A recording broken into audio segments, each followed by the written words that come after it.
বনভোজৰ পৰা উভতাৰ পথত 3জন নিৰীহিক আৰক্ষীৰ এনকাউণ্টাৰ।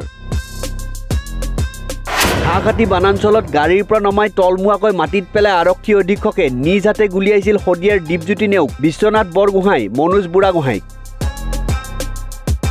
15জন সশস্ত্ৰ আৰক্ষীৰ মাজৰ পৰা পিষ্টল কালি পলায়নৰ চেষ্টা চলোৱাটো আছিল অসম্ভৱ।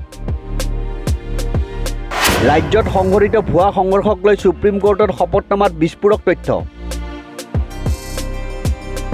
অসমত সংঘটিত ভুৱা এনকাউণ্টাৰৰ ঘটনাক লৈ উচ্চতম ন্যায়ালয়ত মঙলবাৰে পুনৰ সম্পন্ন হয় এটা শুনানি। ভুৱা এনকাউণ্টাৰৰ গোচৰৰ সন্দৰ্ভত শেহতীয়াকৈ সৰ্বোচ্চ ন্যায়ালয়ত 3গৰাকী ভুক্তভোগীয়ে দাখিল কৰে অতিৰিক্ত শপতনামা। এই শপতনামাত উন্মোচন হৈছে অসম আৰক্ষীয়ে সংঘটিত কৰা ভুৱা এনকাউণ্টাৰৰ শিহৰণকাৰী তথা দুখজনক ছবি। অৰুণাচলৰ পৰা বনভোজ খাই উভতাৰ পথত শদিয়াৰ 3 যুৱকক আলফা সজাই আৰক্ষীয়ে পুৱতি নিশা মাটিত বগৰাই ভৰিত গুলীয়া ঘটনাৰ বৰ্ণনা আছে এই শপতনামাত।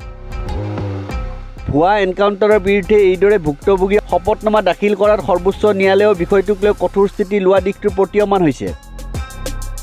ন্যায়াধীশ জে সূৰ্যকান্ত আৰু ন্যায়াধীশ উজ্জ্বল ভূঞাৰ খণ্ড বিচাৰপীঠৰ সন্মুখলৈ আহিছে ভুৱা এনকাউণ্টাৰৰ বলি হোৱা শদিয়াৰ 3জন যুৱকে দাখিল কৰা এই শপতনামা।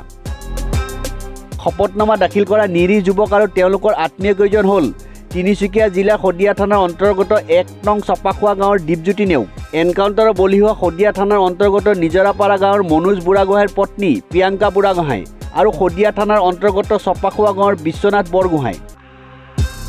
এই 3জন যুৱকক যোৱা বছৰৰ 24 ডিচেম্বৰৰ পুৱতি নিশা আৰক্ষীয়ে এনকাউণ্টাৰ কৰিছিল।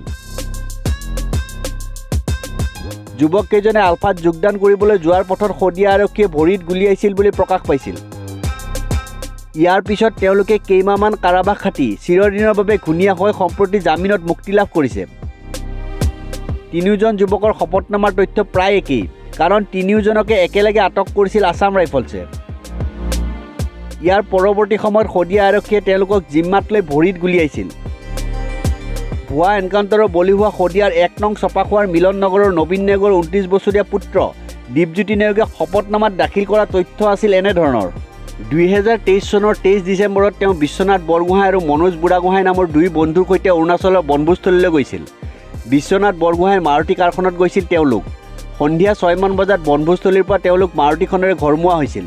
বনভোজস্থলীত সুৰাপান কৰাৰ বাবে তেওঁলোক নিচাসক্ত অৱস্থাত আছিল আৰু টোপনি ধৰিছিল।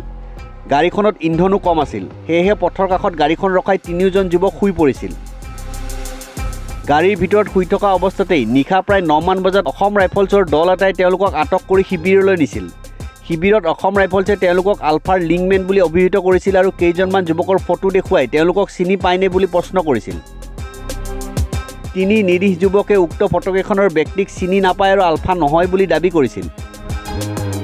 ইয়াৰ পিছত মাজনিশা প্ৰায় 12 বজাত শদিয়াৰ তেতিয়াৰ আৰক্ষী অধীক্ষক মৃণাল ডেকা আছাম ৰাইফলছৰ শিবিৰত উপস্থিত হৈছিল। মৃণাল ডেকাৰ সৈতে আহিছিল অতিৰিক্ত আৰক্ষী অধীক্ষক বিভাস দাস আৰু ঢলা আৰক্ষীৰ চক্ৰ পৰিদৰ্শক। ইয়াৰ পিছত 3জন যুৱকক গাড়ীত তুলি লৈ আহিছিল আৰক্ষী দলটোৱে। ৰাষ্ট্ৰীয় ঘাইপথৰ পৰিৱৰ্তে হাঁহখাতি সংৰক্ষিত বনাঞ্চলৰ ভিতৰৰ পথ এটাৰে অনা হৈছিল যুৱক 3জনক। আৰক্ষীৰ দলটো 6খন গাড়ীত আহিছিল আৰু কমেও 15জন সশস্ত্ৰ আৰক্ষীৰ লোক আছিল। তেতিয়া পুৱতি নিশা প্ৰায় 3 বাজিছিল। হাঁহখাতি বনাঞ্চলৰ মাজত আৰক্ষীৰ গাড়ীকেইখন ৰৈছিল। যুৱক 3জনক গাড়ীৰ ভিতৰৰ পৰা টানি উলিয়াই অনা হৈছিল আৰু মাটিত তলমুৱাকৈ বগৰাই দিছিল। ইয়াৰ পিছতে আৰক্ষী অধীক্ষকজনে শূন্য দূৰত্বৰ পৰা প্ৰথমে দীপজ্যোতি নেওগৰ ভৰিত 2টা গুলী মাৰিছিল। ইয়াৰে এটা গুলীয়ে ভৰি ভেদ কৰিছিল আৰু আনটো লক্ষ্যচ্যুত হৈছিল। আৰক্ষী অধীক্ষকগৰাকীয়ে ইয়াৰ পিছত মনোজ বুঢ়াগোহাঁই আৰু শেষত বিশ্বনাথ বৰগোহাঁইকো গুলিয়াইছিল। দীপজ্যোতি নেওগে শপতনামাত এই কথা উল্লেখ কৰিছে যে এজাহাৰত উল্লেখ কৰা মৰ্মে তেওঁ আৰক্ষী চক্ৰ পৰিদৰ্শকৰ কঁকালৰ পৰা পিষ্টল লৈ পলায়নৰ চেষ্টা চলোৱা নাছিল। 15গৰাকী সশস্ত্ৰ আৰক্ষীৰ মাজৰ পৰা পলায়ন কৰাটো কোনো কাৰণতে সম্ভৱ নাছিল। গতিকে এই অভিযোগ ভুৱা বুলি তেওঁ দাবী কৰিছে। তেওঁ এই কথা উল্লেখ কৰিছে যে ঘটনাৰ দিনা নিশা ঘৰলৈ সঠিক সময়ত আহি নোপোৱাত পৰিয়ালৰ লোকে 3জন যুৱক সন্ধানহীন হোৱা বুলি শদিয়া থানাত এজাহাৰ দাখিল কৰিবলৈ গৈছিল। কিন্তু আৰক্ষীয়ে সন্ধানহীন হোৱাৰ অভিযোগ লোৱাৰ পৰিৱৰ্তে পৰিয়ালৰ লোকৰ পৰা বলপূৰ্বক লিখাই লৈছিল যে ভুক্তভোগী 3 যুৱকে আলফাত যোগদান কৰিবলৈহে ঘৰৰ পৰা ওলাই গৈছিল। ভৰিত গুলোৱাৰ পিছত ভুক্তভোগী দীপজ্যোতি নেওগে ৭৪ দিন কাৰাগাৰত থাকি জামিনত মুক্তি পাইছে। তেওঁ অসম ৰাজ্যিক পৰিবহণ নিগমৰ নিৰাপত্তাৰক্ষী হিচাপে কাম কৰিছিল। এই ঘটনাৰ পিছতে তেওঁ জীৱিকা হেৰুৱাইছিল। দীপজ্যোতি নেওগৰ সৈতে একে স্থানত একেটা দিনতেই ভুৱা এনকাউণ্টাৰৰ চিকাৰ হোৱা মনোজ বুঢ়াগোহাঁইৰ পত্নী প্ৰিয়ংকা বুঢ়াগোহাঁইও একে বৰ্ণনা আগবঢ়াইছে শপতনামাত।